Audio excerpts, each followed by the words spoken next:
നാം മൂഢരാകണം, എന്നാലേ നാം ജ്ഞാനിയാകുകയുള്ളൂ. അല്ലെങ്കിൽ നമ്മുടെ ചുറ്റുപാടും കാണുന്ന എല്ലാ ജ്ഞാനവും ഭോഷത്വമാണ്. അതുകൊണ്ട് അതൊന്നും നിങ്ങൾ മനസ്സ് വെക്കരുത്, ചിന്തിക്കരുത്, കേൾക്കരുത്. അന്നൊന്നുമല്ല പൗലോസ് പറയുന്നത്. ഒരു പ്രത്യേക ജ്ഞാനം മാത്രമേ, അതിനടിസ്ഥാനമായ ജ്ഞാനമേ നിങ്ങൾ അംഗീകരിക്കാവൂ. അതെന്താണ്? ക്രൂശിക്കപ്പെട്ട ക്രിസ്തു. മറ്റുള്ളവർക്ക് ഭോഷത്വം. 1 അധ്യായത്തിൽ നമ്മൾ വായിക്കുന്നുണ്ട്, ക്രൂശിക്കപ്പെട്ട ക്രിസ്തു എന്നുള്ളത് മറ്റുള്ളവർക്ക് ഭോഷത്വമാണ്, എന്നാൽ വിശ്വസിക്കുന്ന നമുക്കത് രക്ഷയ്ക്ക് കാരണമാണ്. സ്തോത്രം. ഇതിനപ്പുറമായുള്ള ജ്ഞാനം ദൈവത്തിൽ നിന്നുള്ളതല്ല എന്ന് നാം മനസ്സിലാക്കുക. സ്തോത്രം. അപ്പോൾ ഒരു പക്ഷെങ്കിൽ ദൈവത്തിൻ്റെ ജ്ഞാനം തന്നെത്താൻ ത്യജിച്ച് തൻ്റെ ക്രൂശ് എടുത്ത് തന്നെ അനുഗമിക്കുക എന്ന് പറയുമ്പോൾ മറ്റുള്ളവരുടെ മുമ്പിൽ അത് വരും ഭോഷത്വമാണ്. അത് വളരെ ഭോഷത്വമാണ്. ഈ ജെബിൻ്റെ വീട് അങ്ങ് പെരുമ്പാവൂരാണ്. അവരുടെ പാരൻസുമായിട്ട് ഇന്ന് പെരുമ്പാവൂർ പോകാനിരിക്കുകയാണ്. അലൻ പറഞ്ഞു, ഞാൻ ആരാധനയ്ക്ക് പോയ ശേഷമേ ഞാൻ അവിടെ പോകുന്നുള്ളൂ. അന്നേരം അവരുടെ അടുത്ത ഒരു ബന്ധു ചോദിച്ചു, എന്തിനാ ആരാധനയ്ക്ക് പോകുന്നേ? കാര്യമുണ്ടോ? മറ്റുള്ളവർക്ക് മനസ്സിലാകുകയില്ല ദൈവസന്നിധിയിൽ ആരാധിക്കുന്നതിൻ്റെ വില. മറ്റുള്ളവർക്ക് ചിലപ്പോൾ അതൊക്കെ പോഷത്വമെന്ന് തോന്നും. നമ്മളോടത് പറയുമ്പോൾ നമുക്കും തോന്നും അവരുടെ മുമ്പിൽ നമ്മൾ കൊച്ചായി, ചെറുതായി. അതൊക്കെയാണ് തന്നെത്താൻ ത്യജിച്ച് തൻ്റെ ക്രൂശ് എടുത്ത് എന്നെ അനുഗമിക്കുക എന്നുള്ളത്. മറ്റുള്ളവരുടെ മുമ്പിൽ ഒരു പക്ഷെങ്കിൽ നമുക്ക് ഭോഷത്വമായി, നമ്മളെ തന്നെ ഭോഷത്വമായി നമ്മൾ ഒരു പക്ഷേ മറ്റുള്ളവർ പറയുമായിരിക്കും, നിങ്ങൾ ഭോഷത്വമുള്ളവരാണ്, വിവരം കുറവുള്ളവരാണ്, കഴിവില്ലാത്തവരാണ്, ബുദ്ധിയില്ലാത്തവരാണ്, സംസാരിക്കാൻ കഴിവില്ലാത്തവരാണ്. സാരമില്ല. ഈ ലോകത്തിൻ്റെ ജ്ഞാനമല്ല നമ്മളെ ജ്ഞാനിയാക്കുന്നത്, മറിച്ച് ക്രൂശിക്കപ്പെട്ട ക്രിസ്തു, അതാണ് നമ്മുടെ ജ്ഞാനം. ആ സുവിശേഷത്തിലൂടെ നമുക്ക് ലഭിച്ച രക്ഷയും ആ രക്ഷയിലൂടെ നമുക്ക് ലഭിച്ച രൂപാന്തരവും ആ രൂപാന്തരപ്പെട്ട ജീവിതത്തിന് വേണ്ടിയുള്ള നമ്മുടെ സമർപ്പണവും, അതാണ് നമ്മളുടെ ജ്ഞാനം. സ്തോത്രം. ഇവിടെ 2 അധ്യായത്തിൻ്റെ 10 വാക്യത്തിൽ നമ്മൾ വായിക്കുന്നുണ്ട്, നമ്മൾക്കോ ദൈവം തൻ്റെ ആത്മാവിനാൽ അത് വെളിപ്പെടുത്തി തന്നു. അപ്പോൾ ഈ ദൈവവചനം, അത് മാത്രമല്ല പരിശുദ്ധാത്മാവിനാൽ ദൈവത്തിൻ്റെ ജ്ഞാനം എന്താണെന്നുള്ളത് ദൈവമക്കൾക്ക് അത് വെളിപ്പെടുത്തി തന്നു. സ്തോത്രം.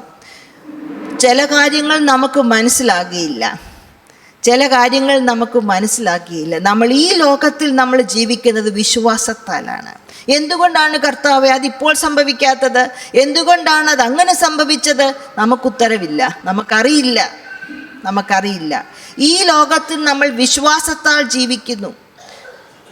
ദൈവത്തിൻ്റെ കൂടെ ആകുമ്പോഴോ നമ്മൾ കണ്ട് ജീവിക്കാം, ക്രിസ്തുവിനെ കണ്ട് ജീവിക്കാം, മുഖാമുഖവുമായി കണ്ട് അവനോടൊപ്പം ജീവിക്കാം. എന്നാൽ ഈ ലോകത്തിൽ ചിലതൊക്കെ നാം വിശ്വാസത്താൽ ജീവിച്ചെങ്കിൽ മാത്രമേ സാധിക്കുകയുള്ളൂ.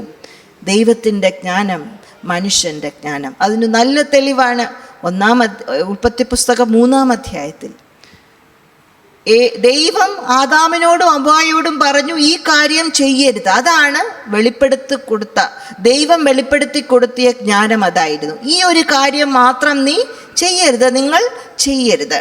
പക്ഷെങ്കിൽ സാത്താൻ വന്ന് പറഞ്ഞപ്പോഴത്തേക്ക്, സാത്താൻ പറഞ്ഞ ആ കള്ളം, ആ ഭോഷത്വം അല്ലെ ഭോഷ്ക്, ആദാമിനും ഹവ്വായ്ക്കും അത് ജ്ഞാനമായി തോന്നി, നല്ലതായി തോന്നി. അപ്പോൾ എന്തായി? ദൈവം കൊടുത്ത വെളിപ്പാട് അവർക്ക് ഭോഷത്വമായി, സാത്താൻ കൊടുത്ത ഭോഷ്ക് അവർക്ക് ജ്ഞാനമായി. പലപ്പോഴും നമ്മളെയും ഉപായത്താൽ വഞ്ചിക്കാൻ സാത്താൻ നമുക്ക് സത്യമെന്ന് തോന്നുന്ന ഭോഷ്കുമായി വരും.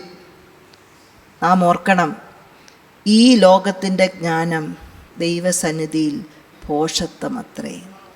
ഈ ലോകത്തിൻ്റെ ജ്ഞാനം ദൈവസന്നിധിയിൽ ഭോഷത്വമത്രേ. ഒരു പക്ഷെങ്കിൽ ദൈവത്തിന് വേണ്ടി എന്തെങ്കിലുമൊക്കെ ചെയ്യാൻ നമ്മുടെ ആഗ്രഹത്തിൽ നമ്മൾ എടുത്തു ചാടിയിരിക്കാം. നമ്മൾ അന്നേരവും ചിന്തിക്കണം, ഇത് ദൈവജ്ഞാനത്തിൽ പെട്ടതാണോ? ദാവീദിന് വലിയൊരാഗ്രഹം എന്താണ്? ആലയം പണിയണം. നല്ല ആഗ്രഹമല്ലേ? നല്ല ആഗ്രഹമാണ്. എത്രയോ നാളായി സമാഗമന കൂടാരം ഇല്ലാതായി. എത്രയോ നാളായി പെട്ടകം വേറൊരു ഭവനത്തിലാണ്. പെട്ടകത്തിന് സ്ഥിരമായിരിക്കാൻ ഒരു പാർപ്പിടം നല്ലതല്ലേ? നമ്മളാണ് എന്ത് പറഞ്ഞേനെ? നമ്മൾ ചർച്ച എല്ലാവരുടെ പറഞ്ഞ നല്ല കാര്യം. നാഥാൻ പ്രവാചകനോട് സംസാരിച്ചു. അന്ന് രാത്രി ദൈവം നാഥാനോട് പറഞ്ഞു, നല്ല ആഗ്രഹം, പക്ഷെങ്കിൽ ദാവീദല്ല ഇത് പണിയേണ്ടത്. ദാവീദ് രാജാവാണ്, ധാരാളം സമ്പത്ത് ഇതിനു വേണ്ടി ക്രമീകരിക്കാനൊക്കെ ഒരുങ്ങിയിരിക്കുകയാണ്. ദാവീദിന് വിചാരിച്ചാൽ ദാവീദിന് പണിയാം, ശരിയല്ലേ? ദാവീദിന് പണിയാം. പക്ഷെ ദാവീദ് എന്ത് ചെയ്തു? ദൈവീക ജ്ഞാനത്തിൻ്റെ മുൻപിൽ തന്നെത്താൻ കീഴ്പ്പെട്ടു. കാരണം തൻ്റെ ബുദ്ധിക്കപ്പുറമായി കാണുന്ന ഒരു ദൈവത്തെ ദാവീദിന് മുഖാമുഖം വളരെ അടുത്തറിയാമായിരുന്നു. സ്തോത്രം. ഗേഹസിക്കത് മനസ്സിലായില്ല. ഏലീശയുടെ ദാസനായ ഗേഹസി നാമാൻ്റെ സൗഖ്യം കണ്ടിട്ട് ഏലീശ ഈ സമ്പത്ത് വാങ്ങിച്ചില്ല. പുറകെ പോയി ഗേഹസി എന്ത് ചെയ്തു? തൻ്റെ ഭവനത്തിൽ വന്ന ആൾക്കാർക്ക് വിരുന്നിന് സഹായത്തിന് വേണ്ടി ഗേഹസി കുഷ്ഠരോഗം സൗഖ്യമായ ഗേഹസിയിൽ നിന്ന് പൈസ വാങ്ങിക്കുന്നു.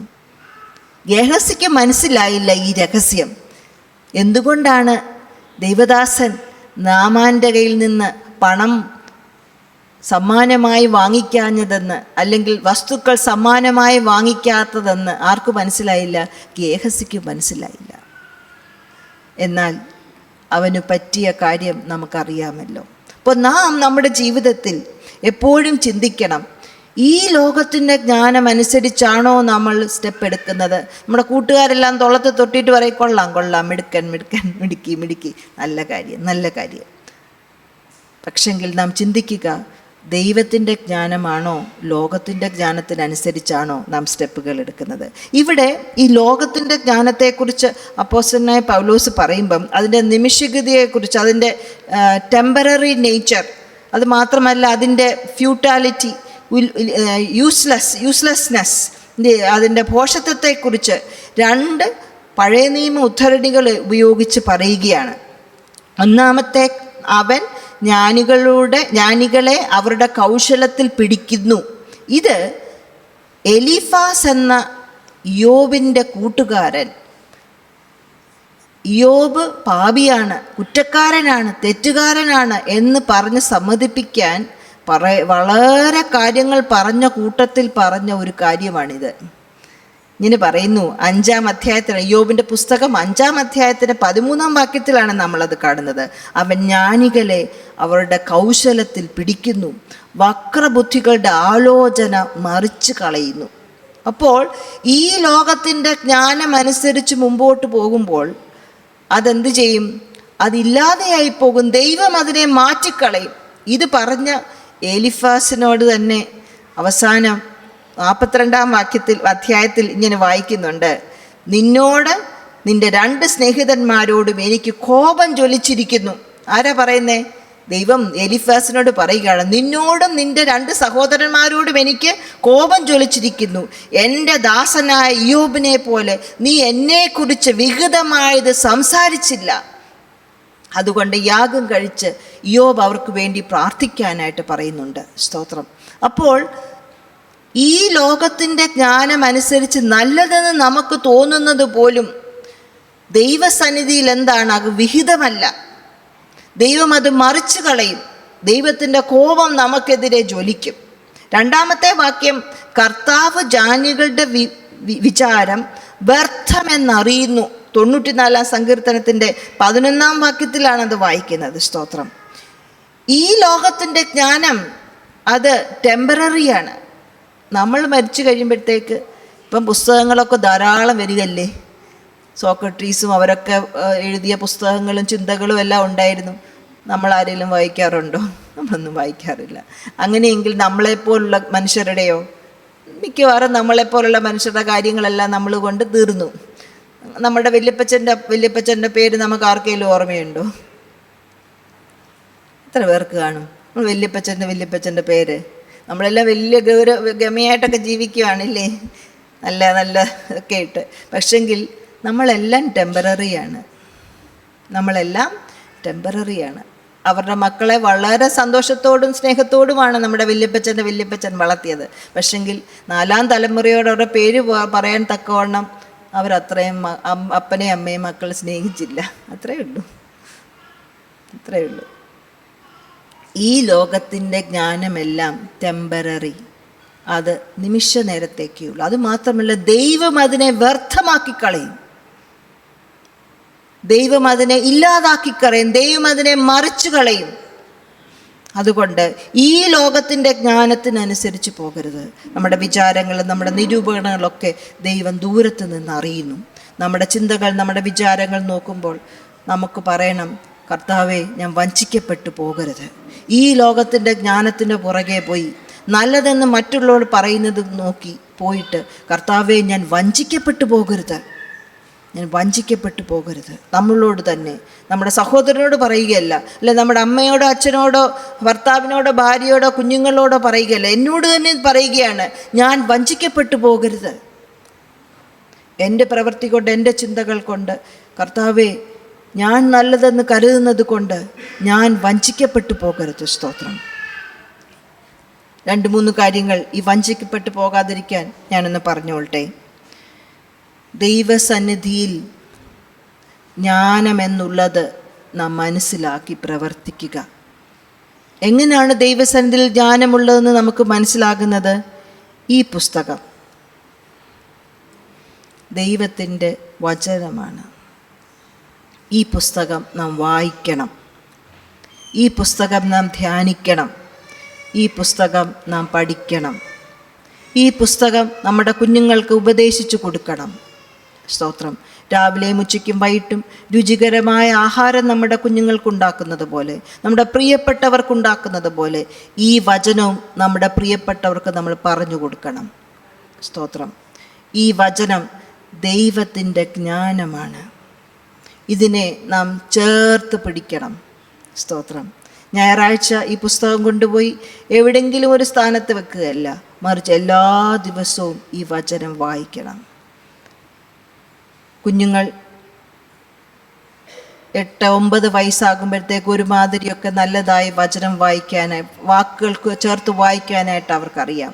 ആ സമയത്ത് അവരുടെ കൂടിരുന്ന് അവരെ കൊണ്ട് ദൈവവചനം വായിപ്പിക്കണം. കുഞ്ഞുങ്ങളെ കണക്കും ഇംഗ്ലീഷും സോഷ്യൽ സ്റ്റഡീസും പഠിപ്പിക്കാൻ നമ്മൾ എത്ര സമയമെടുക്കില്ലേ? ഈ വചനം നാം എന്ത് ചെയ്യണം? കുഞ്ഞുങ്ങൾക്ക് വായിച്ചു കൊടുക്കണം. നമ്മൾ മാറോട് ചേർത്ത് പിടിക്കണം. നമ്മളിത് വായിക്കണം. സ്തോത്രം. വിശിഷ്ട പുസ്തകമായി, വിലയേറിയ പുസ്തകമായി, ഇതിൻ്റെ വില കൊണ്ടല്ല, മറിച്ച് ഇതിനകത്തുള്ള വചനങ്ങൾ ദൈവത്തിൻ്റെ വചനങ്ങളായതുകൊണ്ട്, ജീവനും ചൈതന്യവും ഉളവാക്കുന്ന വചനങ്ങളായതുകൊണ്ട് ഇത് നാം എന്ത് ചെയ്യണം? നമ്മൾ വായിക്കണം, പഠിക്കണം. അപ്പോൾ ദൈവത്തിൻ്റെ ജ്ഞാനം നമുക്ക് മനസ്സിലാകും. വഞ്ചിക്കപ്പെടാതിരിക്കാൻ നമ്മളെ സാധിക്കും. പരിശുദ്ധാത്മാവിനുമായൊരു ബന്ധം നമുക്കുണ്ടായിരിക്കണം. ദൈവവചനത്തിൻ്റെ ആഴങ്ങളെ പരിശുദ്ധാത്മാവ് നമുക്ക് പറഞ്ഞു തരും. ദൈവത്തിൻ്റെ ആത്മാവ് നമ്മളോട് സംസാരിക്കും.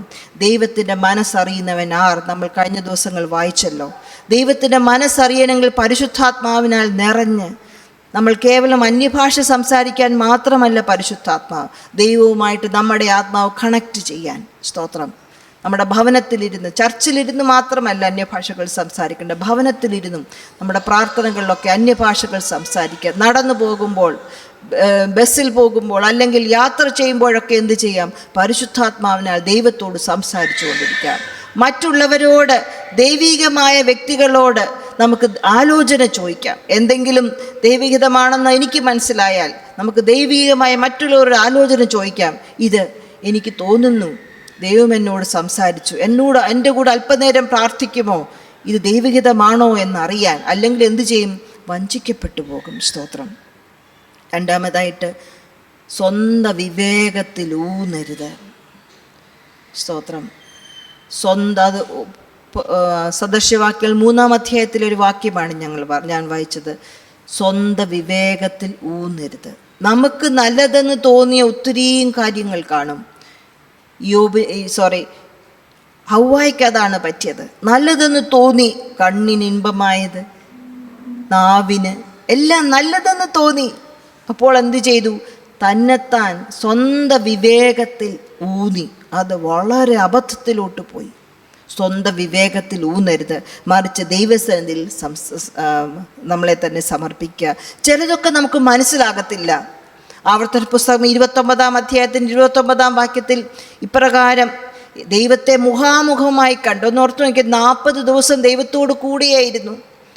അത്രയ്ക്ക് മുഖാമുഖമായി ദൈവത്തോട് കണ്ട മോശയ്ക്ക് പോലും മനസ്സിലാകാത്ത മറഞ്ഞിരുന്ന കാര്യങ്ങളുണ്ടായിരുന്നു. മോശ പറയുകയാണ്, മറഞ്ഞിരിക്കുന്ന കാര്യങ്ങൾ നമ്മുടെ യഹോവയ്ക്കുള്ളതത്രേ, വെളിപ്പെട്ടിരിക്കുന്നവയോ നാം ഈ ന്യായപ്രമാണത്തിൻ്റെ സകല വചനങ്ങളും അനുസരിച്ച് നടക്കേണ്ടതിന് എന്നേക്കും നമുക്കും നമ്മുടെ മക്കൾക്കും ഉള്ളതാകുന്നു.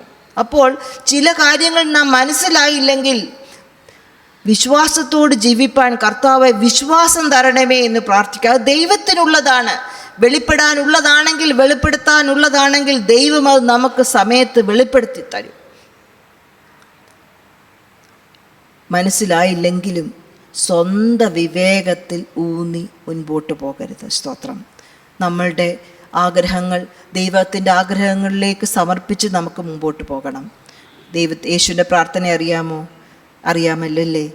എൻ്റെ ഹിതമാണ്, പക്ഷെങ്കിൽ എൻ്റെ ഹിതമല്ല അങ്ങയുടെ ഹിതം. നമ്മൾ പ്രാർത്ഥിക്കണം, കർത്താവേ നിൻ്റെ ഹിതം സ്വർഗത്തിലെ പോലെ എൻ്റെ വീട്ടിലാകണമേ, നിൻ്റെ ഹിതം സ്വർഗത്തിലെ പോലെ എൻ്റെ ജീവിതത്തിലാകണമേ, നിൻ്റെ ഹിതം സ്വർഗത്തിലെ പോലെ എൻ്റെ കുഞ്ഞുങ്ങളുടെ ജീവിതത്തിൽ, എൻ്റെ മാതാപിതാക്കളുടെ ജീവിതത്തിലാകണമേ, നിൻ്റെ ഹിതം സ്വർഗത്തിലെ പോലെ ഞാൻ ജോലി ചെയ്യുന്ന സ്ഥലങ്ങളിലാകണമേ. സ്തോത്രം. അല്ലെങ്കിൽ എന്തു പറ്റും?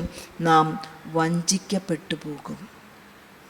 അപ്പോസ്തലനായ പൗലോസ് ധാരാളം ആത്മീയ വരങ്ങൾ ഉപയോഗിച്ചു കൊണ്ടിരുന്ന സഭയെ നോക്കി പറയുകയാണ്, ആരും തന്നെത്താൻ വഞ്ചിക്കരുത്. സ്തോത്രം. ഇവർ വഞ്ചിക്കപ്പെട്ടു പോയതുകൊണ്ടാണ് സഭയിൽ ഭിന്നതയുണ്ടായത്. അതുമാത്രമല്ല, ദൈവദാസന്മാരുടെ പേര് പറഞ്ഞ് ദൈവദാസന്മാരിൽ പ്രശംസിച്ചു തുടങ്ങി. 21-ാം വാക്യം തൊട്ട് 22-ഉം 23-ഉം 4-ന്റെ കൂടെ ഒന്ന് വായിച്ചാട്ടെ. കർത്താവ് ജ്ഞാനികളുടെ വിചാരം വ്യർത്ഥമെന്നറിയുന്നു എന്നും എഴുതിയിരിക്കുന്നുവല്ലോ. ആകയാൽ ആരും മനുഷ്യരിൽ പ്രശംസിക്കരുത്, സകലവും നിങ്ങൾക്കുള്ളതല്ലോ. പൗലോസോ അപ്പോലോസോ കേഫാവോ ലോകമോ ജീവനോ മരണമോ ഇപ്പോഴുള്ളതോ വഴുവാനുള്ളതോ സകലവും നിങ്ങൾക്കുള്ളത്. നിങ്ങളോ ക്രിസ്തുവിനുള്ളവർ, ക്രിസ്തു ദൈവത്തിനുള്ളവർ. ഞങ്ങളെ ക്രിസ്തുവിൻ്റെ ശുശ്രൂഷക്കാരും ദൈവമർമ്മങ്ങളുടെ ഗ്രഹവിചാരകന്മാരും എന്നിങ്ങനെ ഓരോരുത്തർ എണ്ണിക്കൊള്ളട്ടെ.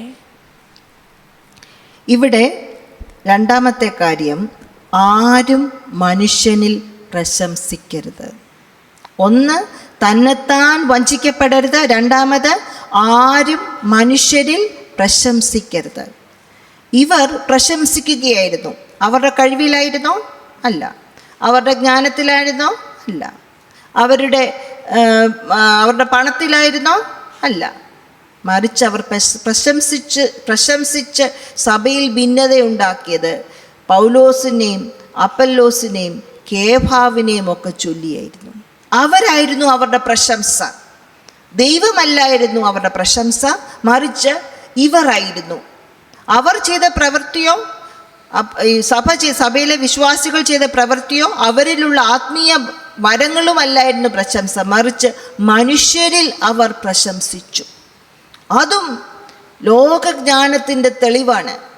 ലോകജ്ഞാനത്തിന് അനുസരിച്ച് ജീവിക്കുമ്പോൾ ദൈവത്തിൽ പ്രശംസിക്കേണ്ടതിന് പകരം നാം ദൈവം ഏൽപ്പിച്ച ശുശ്രൂഷക്കാർ, അവർ ക്രിസ്തുവിൻ്റെ ശുശ്രൂഷക്കാർ. അങ്ങനെയാണ് അപ്പോസ്തലനായ പൗലോസ് പറയുന്നത്. ഞങ്ങളോ ക്രിസ്തുവിൻ്റെ ശുശ്രൂഷക്കാർ, സർവൻസ്, മിനിസ്റ്റേഴ്സ്, സർവൻസ്.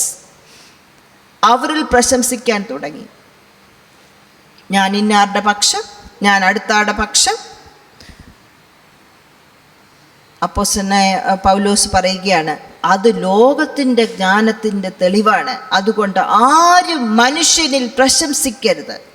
ഒരു മനുഷ്യരിലും നാം എന്ത് ചെയ്യരുത്? പ്രശംസിക്കരുത്. എബ്രായ ലേഖനത്തിൽ നമ്മൾ ഇങ്ങനെ വായിക്കുന്നു, അവരുടെ ജീവ അവസാനം കണ്ട് അവരുടെ വിശ്വാസം അനുകരിപ്പി. ഞാൻ ഇന്ന് ജീവിച്ചിരിക്കുന്ന ഒരു ദൈവദാസനെയോ ദൈവദാസിയോ അനുഗമിക്കാൻ തുടങ്ങിയാൽ എനിക്കറിയില്ല അടുത്ത മാസം, അടുത്ത വർഷം, 2 വർഷം കഴിഞ്ഞ് അവരുടെ ജീവിത അവസാനം എങ്ങനെയായിരിക്കും, അവരുടെ വിശ്വാസം എങ്ങനെയായിരിക്കുമെന്ന് എനിക്കറിയില്ല. നല്ലതായി ഓട്ടം തികയ്ക്കണമെന്നാണ് നമുക്ക് എല്ലാവരെക്കുറിച്ചുമുള്ള ആഗ്രഹവും പ്രാർത്ഥനയും. എന്നാൽ ജീവിത അവസാനം വരെ ജീവിച്ച് അവരുടെ വിശ്വാസം അനുഗമിപ്പാൻ പറയുന്നത് കാരണം നാം മനുഷ്യരായതുകൊണ്ടാണ്. അപ്പോസ്തലന്മാരാരായാലും നാം മനുഷ്യരാണ്. പ്രവാചകന്മാരാരായാലും നാം മനുഷ്യരാണ്. ആരായാലും നാം മനുഷ്യരാണ്. അതുകൊണ്ട് മനുഷ്യരിൽ പ്രശംസിക്കുന്നത് നിർത്തിയിട്ട് ദൈവത്തിൽ പ്രശംസിക്കുക. മറ്റുള്ളവരുടെ നല്ല മാതൃക നാം പിന്തുടരുക. അപ്പോസ്തലനായ പൗലോസും പറയുന്നു, ഞാൻ ക്രിസ്തുവിനെ അനുഗമിക്കുന്നത് പോലെ നിങ്ങളും എന്നെ അനുഗമിപ്പിൻ എന്ന് പറഞ്ഞാൽ ആരൊക്കെ ക്രിസ്തുവിനെ അനുഗമിക്കുന്ന പാതകൾ തിരഞ്ഞെടുക്കുന്നോ അതെല്ലാം നമുക്ക് അനുഗമിക്കാം. പക്ഷെങ്കിൽ നാം അവരിൽ ആരും പ്രശംസിക്കരുത്, അവരിൽ ആരും നമ്മളുടെ ആശ്രയം വെക്കരുത്, അവരിൽ ആരും നമ്മുടെ വിശ്വാസം വെക്കരുത്. അതെന്താണ്? നാം നമ്മെ തന്നെ വഞ്ചിക്കപ്പെടും അപ്പോൾ. അതുകൊണ്ട് ഒരു മനുഷ്യരിലും നാം എന്ത് ചെയ്യരുത്? പ്രശംസിക്കരുത്. സ്തോത്രം. അതിന് കാരണം ഈ 3-ാം അധ്യായത്തിൽ തന്നെ ഒരു കാരണം നമ്മൾ കഴിഞ്ഞ ആഴ്ച നോക്കിയല്ലോ. 3-ാം അധ്യായത്തിൻ്റെ പറയുന്നു 10-ാം വാക്യം, എനിക്ക് ലഭിച്ച ദൈവകൃപയ്ക്കൊത്തവണ്ണം ഞാൻ ജ്ഞാനമുള്ളൊരു പ്രധാന ശില്പിയായി അടിസ്ഥാനമിട്ടിരിക്കുന്നു. മറ്റൊരുവൻ മീതെ പണിയുന്നു. താൻ എങ്ങനെ പണിയുന്നുവെന്ന് ഓരോരുത്തരും നോക്കിക്കൊള്ളട്ടെ.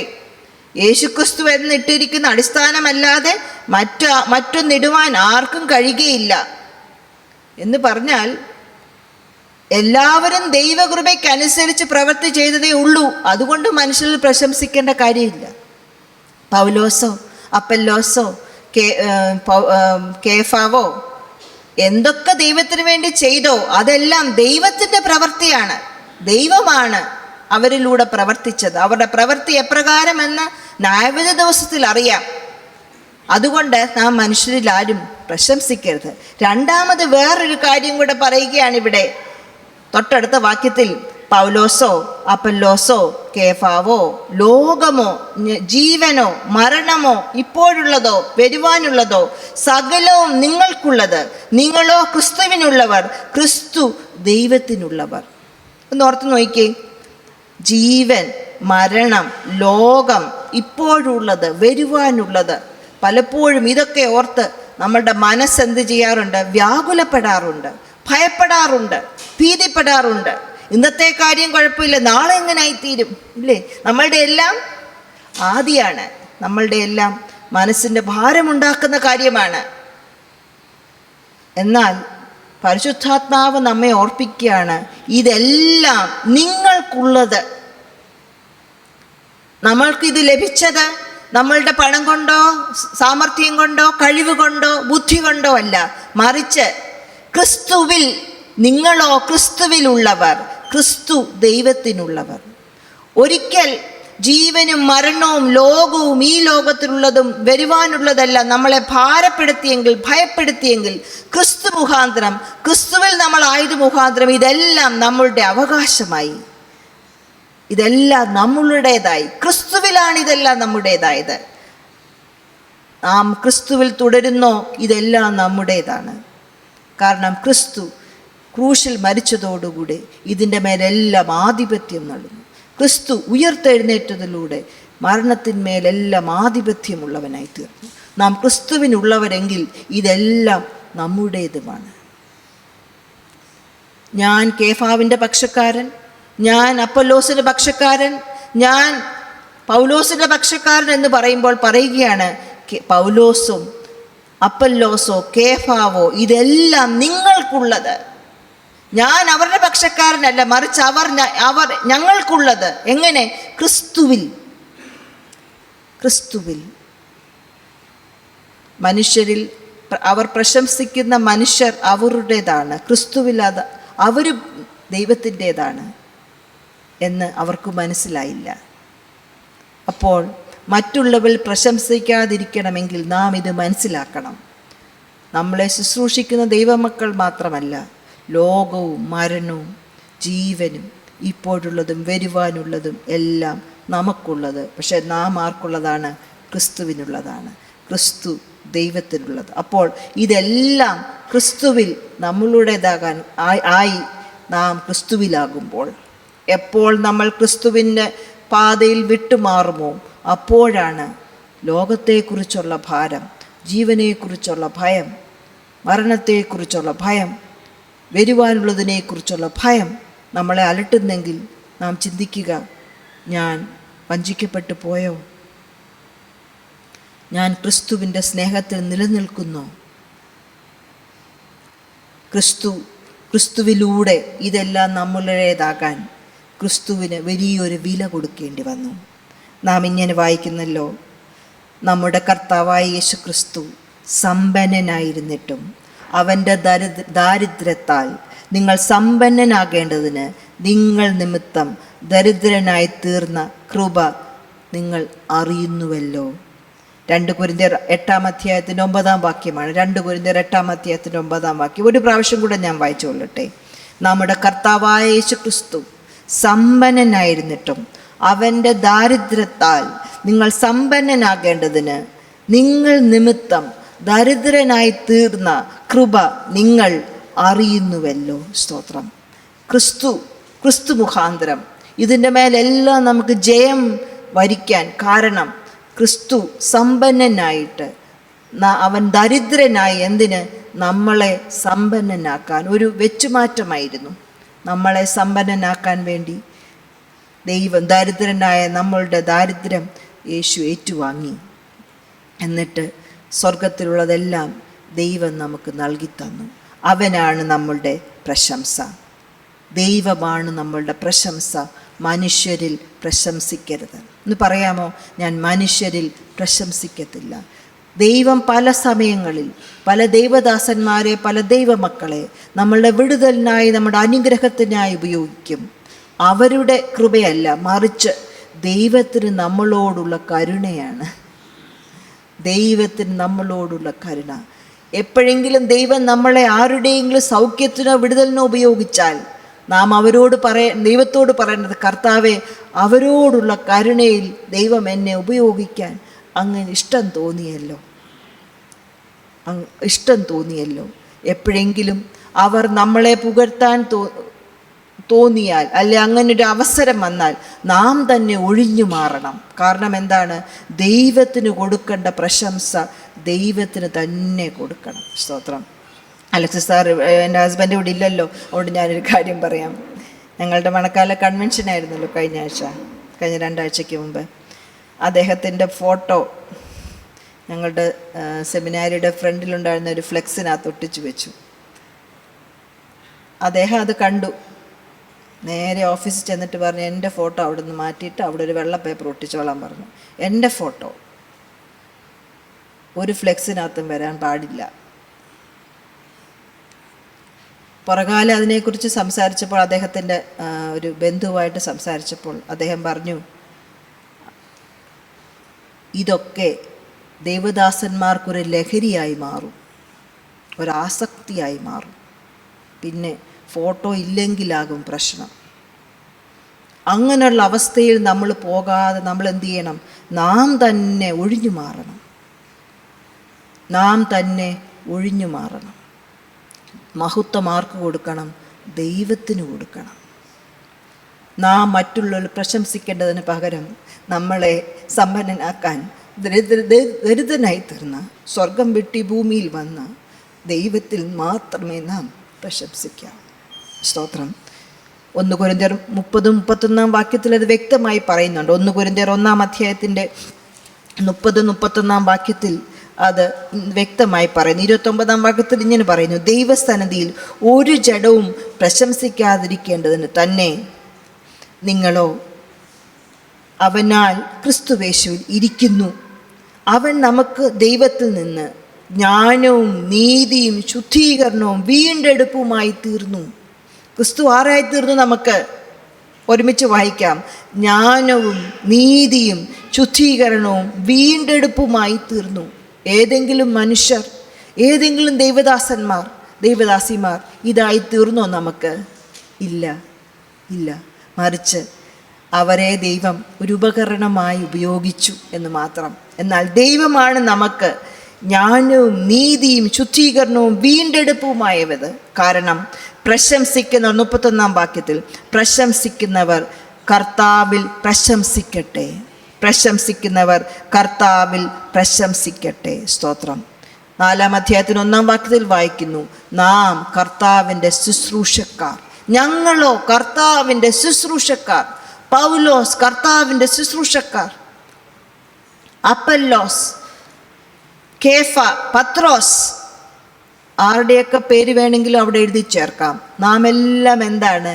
കർത്താവിൻ്റെ ശുശ്രൂഷക്കാർ, സെർവൻസ്. അത്രയേ ഉള്ളൂ, സെർവൻസ്. പക്ഷെ ക്രിസ്തുവോ നമുക്ക് ജ്ഞാനവും നീതീകരണവും ശുദ്ധീകരണവും വീണ്ടെടുപ്പുമായി തീർന്നു. അവനിലല്ലോ നാം പ്രശംസിക്കേണ്ടത്. അവനിലല്ലോ നാം പ്രശംസിക്കേണ്ടത്. അതുകൊണ്ട് നാം എന്ത് ചെയ്യണം? 1 കൊരിന്ത്യർ ലേഖനം വായിച്ചപ്പോൾ കൊരിന്ത്യ സഭയിലെ ജനങ്ങൾക്ക് മനസ്സിലായി, മാനസാന്തരപ്പെടണം. അവരുടെ ചിന്തകളിൽ, മനോഭാവങ്ങളിൽ, പ്രവൃത്തിയിൽ മാനസാന്തരപ്പെടണം. എന്തിലേക്ക് മാനസാന്തരപ്പെടണം?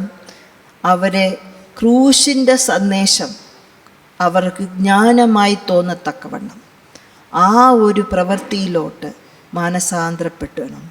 അല്ലെങ്കിൽ എന്ത് പറ്റും? തന്നെത്താൻ വഞ്ചിക്കപ്പെടും, മനുഷ്യനിൽ പ്രശംസിക്കും. ഇത് രണ്ടും വന്നു കഴിഞ്ഞാൽ കൊരിന്ത്യ സഭയിൽ വന്ന കാര്യങ്ങൾ നമുക്കറിയാമല്ലോ. അങ്ങനെ വരാതിരിക്കാൻ നാം മാനസാന്തരപ്പെടണം. അത് ഇന്ന് മാത്രമുള്ള കാര്യമല്ല, എപ്പോഴും എല്ലാ ദിവസവും നാം ഉറങ്ങാൻ പോകുന്നതിന് മുമ്പേ, വൈകുന്നേരത്ത്, രാത്രി ഉറങ്ങാൻ പോകുന്നതിന് അല്പസമയം ദൈവസന്നിധിയിൽ മൗനമായിരിക്കണം. കർത്താവേ, അംഗീകൃതമല്ലാത്ത എന്തെങ്കിലും എൻ്റെ ജീവിതത്തിൽ ഉണ്ടായിരുന്നോ? ഈ വേദപുസ്തകം, ഈ വാക്യത്തെ അടിസ്ഥാനമെടുത്ത് എപ്പോഴെങ്കിലും ദൈവീക ജ്ഞാനത്തിനുപരിയായി ലോകജ്ഞാനത്തിന് ഞാൻ ചെവി കൊടുത്തോ? എൻ്റെ ഹൃദയം ചാഞ്ഞോ? കർത്താവേ, ദൈവത്തിന് പ്രശംസ കൊടുക്കേണ്ടതിന് പകരം മനുഷ്യർക്ക് എവിടെയെങ്കിലും ഞാൻ പ്രശംസ കൊടുക്കേണ്ട അനുഭവം എൻ്റെ ജീവിതത്തിൽ വന്നിട്ടുണ്ടോ? ഉണ്ടെങ്കിൽ എന്ത് ചെയ്യുക? അന്നേരം തന്നെ മാനസാന്തരപ്പെടുക. ദൈവമേ, അങ്ങയുടെ കൃപ എനിക്ക് തരണമേ. ഒരു നിമിഷം നമുക്ക് പ്രാർത്ഥിക്കാം. സ്തോത്രം. നിങ്ങളോട് ഞാൻ പ്രസംഗിക്കുമ്പോൾ തന്നെ ഞാൻ എന്നോടും പ്രസംഗിക്കുകയായിരുന്നു. സ്തോത്രം. വചനം പ്രസംഗിച്ച ശേഷം നിത്യജീവൻ നഷ്ടപ്പെട്ടു പോയാൽ എനിക്ക് അയ്യോ കഷ്ടം.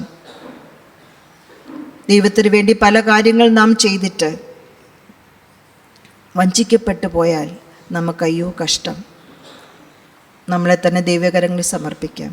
പരിശുദ്ധാത്മാവിനെ ഒന്ന് ഇൻവൈറ്റ് ചെയ്താട്ട്. പരിശുദ്ധാത്മാവിൻ്റെ വരങ്ങൾ ഒന്ന് മാത്രമല്ല, അന്യഭാഷ മാത്രമല്ല, പല വരങ്ങളുണ്ട്. കർത്താവെ, എനിക്ക് നൽകി തരണമേ എന്ന് പറഞ്ഞാട്ട്. പ്രവചനവരം, ഭാഷകളുടെ വ്യാഖ്യാനം, കരുണ, നേതൃത്വത്തിൻ്റെ വരം, അങ്ങനെ പല വരങ്ങളുണ്ട്. കർത്താവെ, എന്നെ നിറയ്ക്കണേ എന്ന് പറഞ്ഞാട്ട്. എപ്പോഴെങ്കിലും ദൈവത്തിൽ നിന്ന് നോട്ടം മാറ്റി മനുഷ്യരോട്ട് നോക്കിയിട്ടുണ്ടെങ്കിൽ കർത്താവെ എന്നോട് ക്ഷമിക്കണമേ എന്ന് പറഞ്ഞാട്ട് വിശ്വാസത്തിൻ്റെ നായകനും പൂർത്തി വരുത്തുന്നതിനുമായ യേശുവിനെ മാത്രം എനിക്ക് നോക്കിയാൽ മതി എന്ന് പറഞ്ഞാട്ട്. Thank you lord Jesus. എപ്പോഴെങ്കിലും നമ്മുടെ കഴിവുകളെയോ നമ്മുടെ ജീവിത സാഹചര്യങ്ങളെയോ നോക്കിയിട്ട് ഭയപ്പെട്ടിട്ടുണ്ടെങ്കിൽ പറഞ്ഞാട്ട്, കർത്താവെ, ഇതെല്ലാം ക്രിസ്തു മുഖാന്തരം എനിക്ക് ഓൾറെഡി ഉള്ളതാണല്ലോ, അതിനെ ഭയപ്പെടേണ്ടതല്ലല്ലോ, മറിച്ച് ദൈവത്തെയാണല്ലോ ഞാൻ ഭയപ്പെടേണ്ടത്. അതുകൊണ്ട് എന്നെ തന്നെ ദൈവകരങ്ങളിൽ സമർപ്പിക്കുന്നു എന്ന് പറഞ്ഞാട്ട്. Thank you lord Jesus, thank you lord Jesus. കർത്താവെ, അങ്ങയുടെ സാന്നിധ്യം ഞാൻ ഇൻവൈറ്റ് ചെയ്യുന്നു. എനിക്ക് നല്ലവണ്ണം പരിശുദ്ധാത്മാവിൻ്റെ സാന്നിധ്യം എനിക്ക് മനസ്സിലാകുന്നുണ്ട്. ഞാൻ വിശ്വസിക്കുന്നു നിങ്ങളിൽ ചിലരെങ്കിലും ആ പരിശുദ്ധാത്മാവിൻ്റെ സാന്നിധ്യം നല്ലതായി അനുഭവിക്കുന്നുണ്ടെന്ന്. ദൈവകരങ്ങളിൽ നമ്മളെ സമർപ്പിച്ചാട്ട്. Thank you lord. വിട്ടുകൊടുക്കേണ്ടത് ദൈവസന്നിധിയിൽ വിട്ടുകൊടുത്താട്ട്. താങ്ക് യു ലോർഡ് പറഞ്ഞാട്ട്. കർത്താവെ, എൻ്റെ പ്രശംസ എൻ്റെ ജ്ഞാനമല്ല, എൻ്റെ പ്രശംസ എൻ്റെ കഴിവല്ല, എൻ്റെ പ്രശംസ എൻ്റെ വിദ്യാഭ്യാസമല്ല, എൻ്റെ പ്രശംസ എൻ്റെ മാതാപിതാക്കളല്ല, എൻ്റെ പ്രശംസ എനിക്ക് വരുവാൻ പോകുന്ന നന്മകളല്ല, എൻ്റെ പ്രശംസ എൻ്റെ കർത്താവാണ്. കർത്താവെ, താങ്ക് യു ലോർഡ്. അല്ലെങ്കിൽ നമ്മൾ ചിന്തിക്കുന്നുണ്ടായിരിക്കാം, എനിക്കൊന്നിലും പ്രശംസിക്കാനില്ല, എനിക്കൊന്നുമില്ല, ഞാൻ ഏതുമല്ല, അതുകൊണ്ട് എനിക്കൊന്നിലും പ്രശംസിക്കാനില്ല എന്നായിരിക്കാം ഒരുപക്ഷെ നമ്മൾ ചിന്തിക്കുന്നത്. നമ്മുടെ ജീവിത സാഹചര്യങ്ങൾ നോക്കുമ്പോൾ ഒരുപക്ഷെങ്കിൽ കൂടുതൽ പരാജയമായിരിക്കാം വിജയത്തെക്കാൾ ഉപരി. അപ്പോൾ നമ്മൾ നമ്മളെത്തോട് തന്നെ പറയുമായിരിക്കും, മറ്റുള്ളവർക്ക് പ്രശംസിക്കാനുണ്ടല്ലോ, എനിക്ക് പ്രശംസിക്കാനൊന്നുമില്ലല്ലോ. ക്രിസ്തു പറയുന്നു, ക്രിസ്തുവാണ് നമ്മുടെ പ്രശംസ. നമ്മുടെ ജ്ഞാനവും നീതിയും രക്ഷയും വീണ്ടെടുപ്പുമായ ക്രിസ്തു മാത്രമാണ് നമ്മുടെ പ്രശംസ. Thank you lord Jesus. കർത്താവെ, അങ്ങയുടെ സാന്നിധ്യം ഞങ്ങൾ ഇൻവൈറ്റ് ചെയ്യുന്നു. More of your spirit O lord, more of your spirit, more of your spirit O lord. പരിശുദ്ധാത്മാവിൻ്റെ സാന്നിധ്യം ഞങ്ങൾ ഇൻവൈറ്റ് ചെയ്യുന്നു കർത്താവെ. Thank you lord. ഞങ്ങളെ ധനവാനാക്കേണ്ടതിന്, സമ്പന്നനാക്കേണ്ടതിന് ദരിദ്രനായ യേശു ക്രിസ്തുവിൻ്റെ പരിശുദ്ധാത്മാവ്, ദൈവത്തിൻ്റെ ആത്മാവ് ഞങ്ങൾ ഇൻവൈറ്റ് ചെയ്യുന്നു കർത്താവെ. Come holy spirit, come holy spirit, come holy spirit. ആർക്കെങ്കിലും പ്രാർത്ഥിക്കണം, എനിക്ക് പ്രാർത്ഥന വേണം എന്നാഗ്രഹിക്കുന്നെങ്കിൽ, ഒരു പക്ഷേ രോഗമായിരിക്കാം, അല്ലെ ഭവനത്തിലെ എന്തെങ്കിലും സാഹചര്യമായിരിക്കാം, അല്ലെങ്കിൽ ഇന്ന് കേട്ട ദൈവത്തിൻ്റെ വചനത്തോടുള്ള ഒരു സമർപ്പണമായിരിക്കാം, എനിക്ക് പ്രാർത്ഥന വേണമെന്നാഗ്രഹിക്കുന്നെങ്കിൽ കൈ ഉയർത്തിയാൽ, അല്ലെങ്കിൽ എല്ലാവരും ഒരു നിമിഷം എഴുന്നേറ്റ് നിൽക്കാം. എഴുന്നേറ്റ് നിന്നിട്ട് കൈ ഉയർത്തിയാൽ നമുക്ക് അവർക്ക് വേണ്ടി പ്രാർത്ഥിക്കാം. സ്തോത്രം.